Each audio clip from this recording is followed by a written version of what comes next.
Сайн мэцхан үзэгч та бүхэн оройг аятухтай тавтаа өнгөрүүлж байна уу? DBS-ийн хамт олон та бүхэндээ орой бүрийн 19 цагаас аймаг орон нутгийн хэмжээндх мэдээллүүдтэйгээ үзэгч та бүхэн танилцсан уу?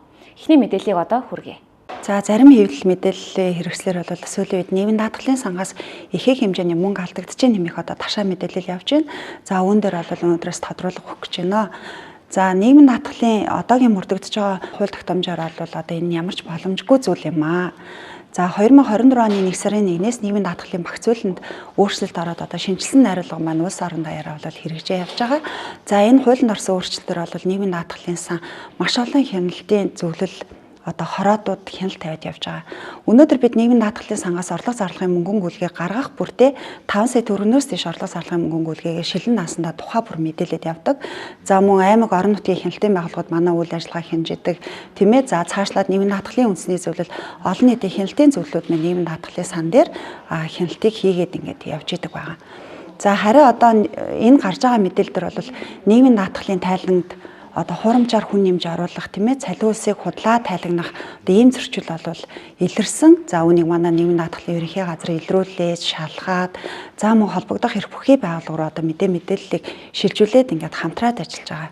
За өөр ажил олгогч маань нийгмийн даатгалын одоо шимтгэлийн тайлангаа хуулийн дагуу үнэн зөв гаргах үүрэгтэй. Үүнийг бол нийгмийн даатгалын ерөнхий хуулийн 32 дугаар зүйлд бол ажил олгогчийн эрх үүргийг тодорхой заасан байдаг. За өнөөдөр ажил олгогч маань одоо даатгуулагчийг тийм ээ хөдөлмөрийн гэрээ, хөлсөөр ажиллах гэрээ, ажилд гүйцэтгэх гэрээ болон тэдгээртэй адилдах бусад гэрээгээр одоо авсан өдрөөсөө эхлэн бол цалин үлсийг олгож нийгмийн даатгалд албан журмаар даатгуулахар хуульчилсан байж байгаа. Ажил олгогчийн байгууллагын маань захирал нэгтлэнгүүд бол одоо нийгмийн даатгалын шимтгэлийн үнэн зөв байдлыг бол хуулиараа одоо хариуцах үүрэгтэй. Хэрвээ ажил олгогч маань нийгмийн даатгалын шимтгэлийнхаа тайлангаа одоо хурамчаар үйлдэх юм бол эргээд зөрчлийн тухай хууль болон эрэг хуулиар одоо хариуцлага тооцох хуулийн зохицуултуудаас мөн ингээд хуульчилсан байж байгаа. За мөн одоо дараагийн дугаарт бол одоо нийгмийн даатгалын шимтгэлийг одоо нөхөн тайлан гаргаж өгнө тийм ээ захим санд одоо мэдээллийг бол цалингийн сангийн мэдээллийг одоо хуурамчаар үйлдэж өгнө гэсэн одоо хуурамч ташаа одоо ямар ч хууль эрхцэн боломжгүй мэдээллүүд бол сошиалар бол одоо бас нилээдгүй цацагдаа явж байна. Үүн дээр иргэд даатгуулагч маань бас одоо энэ буруу ташаа мэдээлэлд автахгүй байхыг бас та бүгдээсээ хүсье. Дэлхийн хуримтлалын өдөр гэдэг энэ өдрийг одоо дэлхийд бол тэмдэглээд 101 дэх жилдээ явж байна. Монгол улсад 2017 оноос хойш энэ өдрийг бол тэмдэглэн өнгөрүүлдэг болсон. За тэгэхээр энэ 10 дугаар сарыг ер нь бүхэлд нь одоо энэ хуримтлалыг дэмжих тийм ээ энэ одоо арга хэмжээнүүдийг зохион байгуулдаг санхүүгийн боловсрол олгох ийм арга хэмжээнүүд зохион байгуулад тэгээ өнөөдөр ийм хаалтын арга хэмжээ хийж байгаа Дархан уулын аймагт. Тэгэхээр энэ арга хэмжээнд бол бид нар бас өндөр түвшний төлөөллүүд оролцоод манай энэ сошиал инфлюенсерүүд сургагч багш нар ирээд хүүхдүүд энэ 10 жилийн сурагч хүүхдүүдэд энэ хуримтлалын ач холбогдол энэ мөрөөдлөө биелүүлэхэд ямар үр нөлөөтэй байдгийг эрсдлээс сэргийлэхэд ямар нөлөөтэй байдгийг ингээд гой лекцүүд ярьлаа. Бас юм хөрхөн уран бүтээл тоглолтууд энэ төр явж байна.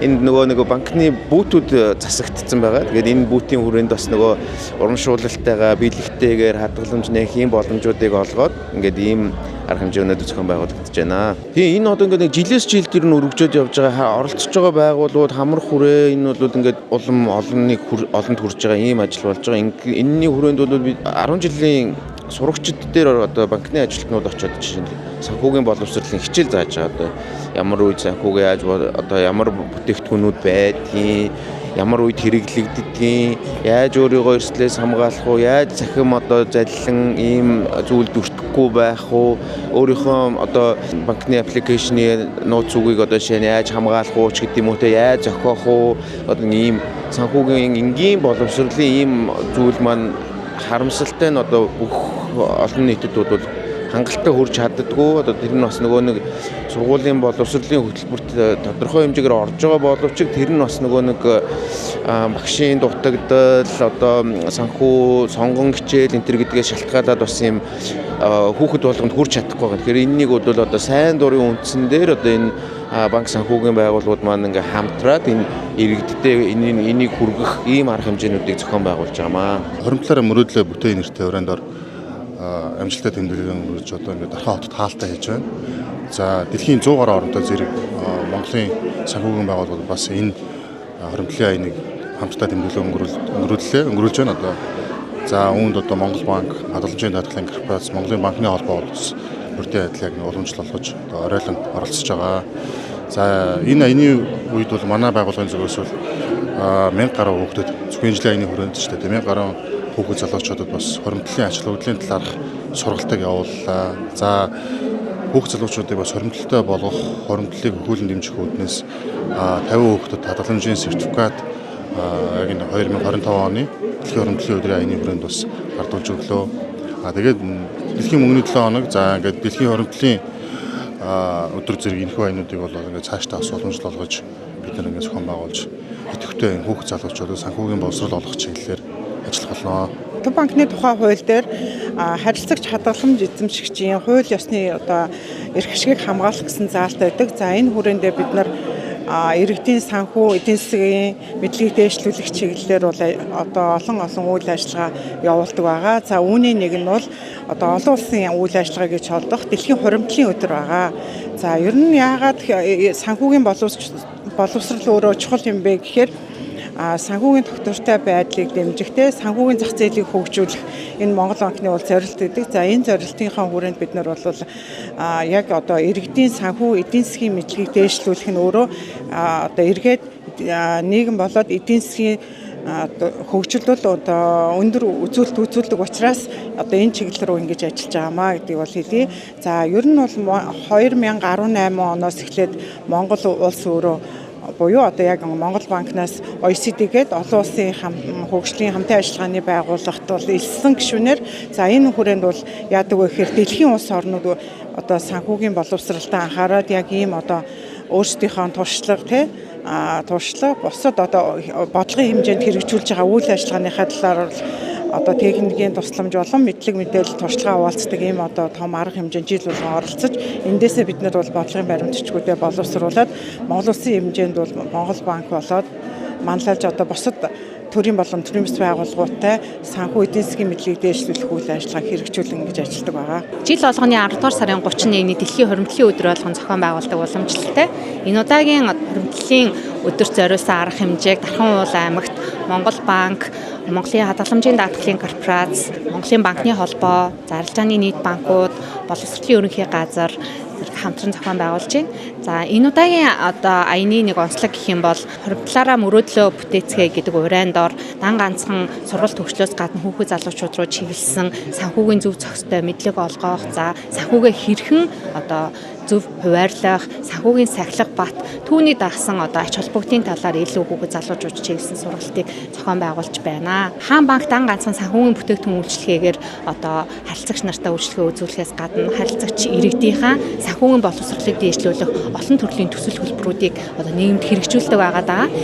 Мөн хүүхэд залуучуудад зориулсан TIN болон Key Card гэдэг одоо санхүүгийн бүтээгдэхүүнээр дамжуулаад санхүүгээ хэрхэн бага наснаасаа зөв зохион байгуулах уу, яаж тэрнийг зөв хуваарлах уу гэдэг одоо ирээдүйн санхүүгийн сахилга баттай хуримтлалтай иргэдийг ингээд бэлтгэхээр хувь нэмрээ оруулаад ажиллаж байна. За дан ганцхан одоо захин бүтээгдэхүүн үйлчилгээнээс гадна мөн одоо хүүхдийн боловсрол ирээдүй хадгаламж, зорилготой хадгаламж гэх мэт одоо ирээдүйд чиглэсэн хуримтлалыг илүү дэмжих зорилготой хамгийн өндөр хүүтэй хадгаламжуудыг санал болгож байгаагаар онцлогтой байгаа.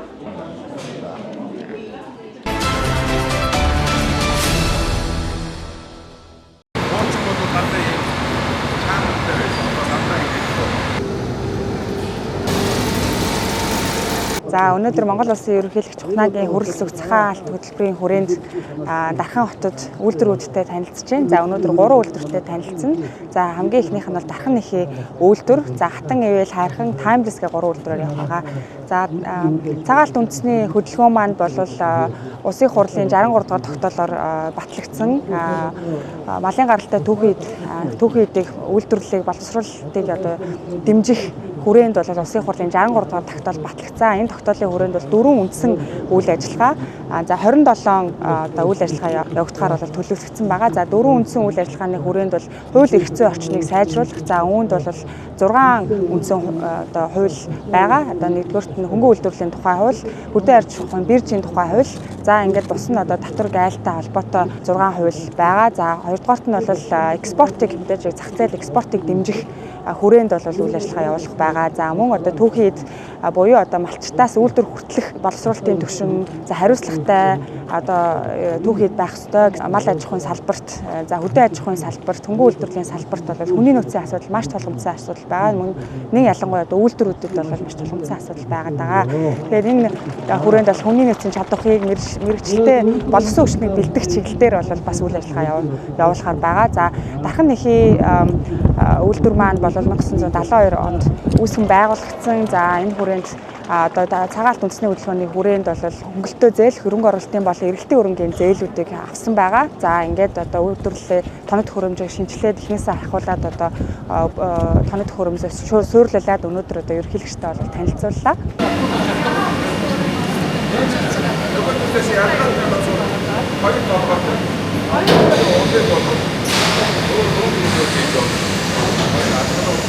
Цагаалт үндэсний хөдөлгөөн хэрэгжээд дөнгөж одоо энэ 2025 оны эхний улирлаас ахуулаад хэрэгэлсэн. За бодлогын хүрээнд болон одоо мөн санхүүжилтийн аль алингаар нэгэж одоо нэгдсэн цогц одоо хөтөлбөрийг хөдөлгөөнийг бол хэрэгжүүлж байгаа. Тэгэхээр 2025-аас 28 оны хугацаанд нийтдээ 2.2 их 80 төгрөгийг одоо үйлдвэрлэгчид хөнгөлөлтөө зээл олгож байгаа. Энд бол 6-аас 9% хувиар за 2-4 жилийн хугацаанд зээл олгож эхэлж байгаа. Тэгээ үр дүнгийн хувьд гэх юм бол хүнс хөдөө аж ахуйн хөнгөн үйлдвэрлэлийн салбар 2025 онд бол 36.5%-аар өсөлттэй байна. За 48 мянган ажлын байр нэмэгдсэн байна. За мөн 2025 онд Монгол улсын эдийн засаг 5.6% өссөнөөс 3.6 нь бол энэ хүнс хөдөө аж ахуйн хөнгөн үйлдвэрийн салбар байна. Энэ бол маш том үзүүлэлт байгаа. Монгол улсын ерөнхийлөгчийн санаачилсан цагаалт хөтөлбөрийн хүрээнд бас хэдэн зорилтыг дэвшүүлсэн нэг нь эрх зүйн шинжилт хийх ёстой. Тэгэхээр энэ эрх зүйн шинжилтээр хамгийн том асуудал нь хөнгөн үйлдвэрийн тухай одоо анхдагч хуулийг боловсруулж батлуулах байгаа. За энэ хүрээнд бас ажлын хэсэг гарцсан төрийн бус байгууллагууд за холбогдох аж ахуйн нэгжүүдийн төлөөлөл ороод манай яам дээр ажлын хэсэг ажиллаж байна. За хуулийн төслийг боловсруулах бусад одоо тодорхой хэмжээний судалгаануудыг хийх чиглэлд ингээд ажлын хэсэг ажиллаж байгаа. За энийг болж чадвал одоо ондоо багтаагаад бид бас улсын хурлд өргөн мэдүүлэх хэмжээнд хүртэл нь явуулахаар ингэж төлөвлөд ажиллаж байна.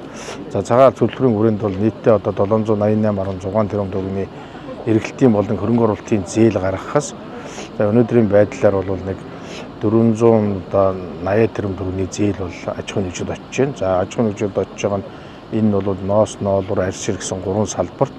За мэдээж одоо томоохон үйлдвэрүүд төлхөө энэ зээлэнд хамрагдж байгаа хэдий боловч том үйлдвэрүүдийн хүчин чадал нэмэгдээд ирэхээр орон нутагт энийг үйлдвэрээс том үйлдвэрүүдээс гарч байгаа одоо энэ түүхийн эдээ бүтээгдэхүүнээр жижиг одоо эцсийн бүтээгдэхүүн үйлдвэрлэх үйлдвэрүүдийн кластер хэлбэрээр хөгжих юм том боломж нь үүсэж байгаа. За үүний нэг тод жишээ гэх юм бол тухайлах юм бол одоо өнөөдрийн айлчлалын одоо ажлын албан томилтын хүрээнд дархан нэхий компаниг түвшлээд хэд хэдэн ийм гутлын үйлдвэрүүд, эсхийн үйлдвэрүүд одоо эцсийн бүтээгдэхүүн үйлдвэрлэх боломжийг бүрдүүлж ажиллаж байгаа нь бол энэ хөтөлбөрийн бас хүрээнд гарч байгаа томоохон үр дүнгийн нэгэ гэж үзэж байгаа. Ер нь бол мэдээж одоо хөтөлбөр хэрэгжээд эхний жил тэгээд одоо нэг жилдээ явж байгаа учраас эхний удаад бол мэдээж том үйлдвэрүүд энэ зээлэнд хамрагдах, цаашлаад орон нутагт байгаа жижиг үйлдвэрүүд зээлээ авах. За ингээд гарч байгаа үйлдвэрлэл нэмэгдээд ирэхэд цаашлаад энэ одоо 4 жилийн хугацаанд энэ хөтөлбөрт бүрэн хамрагдах юм боломжууд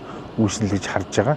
За мэдээж одоо өнөөдрийн жишээлбэл орж байгаа гутлын үйлдвэр хөтөл бол яг хүчин чадлаа одоо байгаагаас сая цагаалт хөтөлбөрийн 600 сая төгрөгийн зээлийн дэмжлэг хамрагдсанаар үйлдвэрлэлийн хэмжээг 2 дахин нэмэгдүүлэх. Тухайлх юм бол өдөрт одоо хуучин сартаа одоо 50 хос өдөртөө 50 хос гутлын үйлдвэрлэх юм бол 100 хос гутлын үйлдвэрлэх юм хүчин чадлаар шууд нэмэгдэж байгаа нь бол тодорхой хөтөлбөрийн үр дүн гэж харагдаж байна. Цагаалт хөтөлбөрийн хүрээнд энэ үндсэн 3 салбар байгаа ш. Ноос, ноолуур, арьс шир гэсэн. За энэ хүрээнд бол холбоодууд энэ яг энэ тухайн салбартаа үйл ажиллагаа явуулдаг одоо аж ахуйн нэгжүүдийн мэдээллийг гаргаж ирээд яамаар дамжуулаад банкуд руу одоо энэ аж ахуйн нэгжүүдийн нэрс очдог. За мэдээж зээлийн их үүсвэр бол банкны одоо их үүсвэр учраас банк бол яг л одоо өөрийнхөө тавьдаг шалгуурыг тавьж байгаа.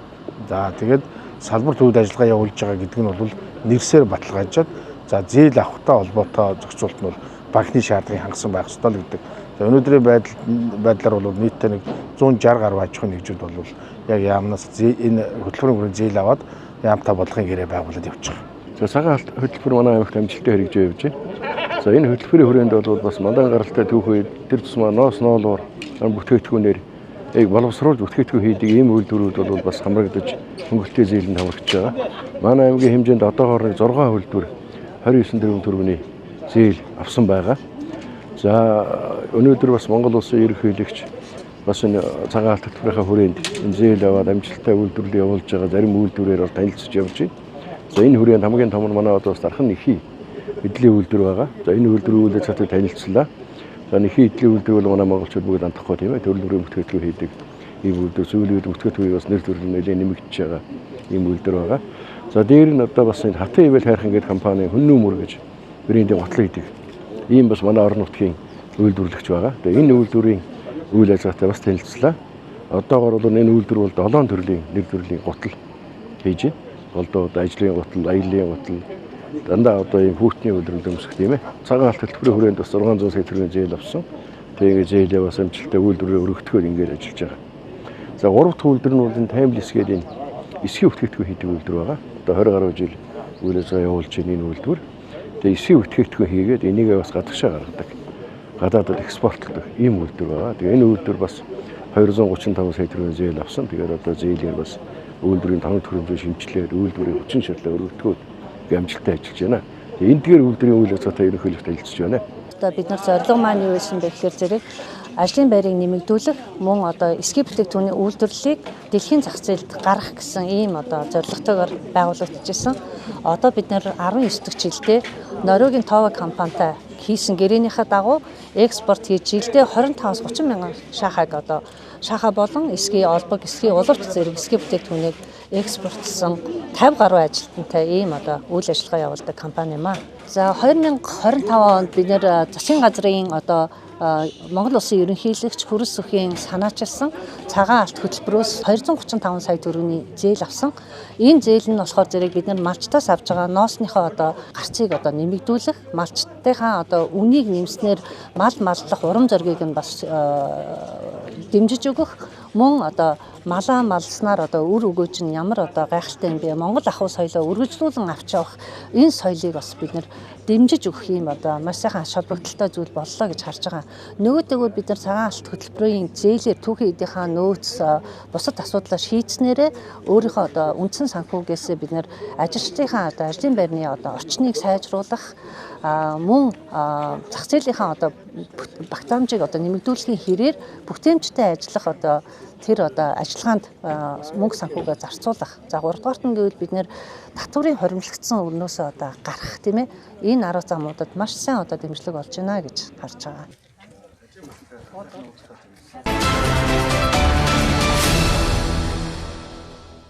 Үзэгч та бүхэндээ төвөмсийн мэдээллийн хөтөлбөрөөр онцлон хүргэлээ. Анхаарлаа хандуулсанд баярлалаа. Маргааш энэ цагта бүгдээрээ эргүү уулзъя.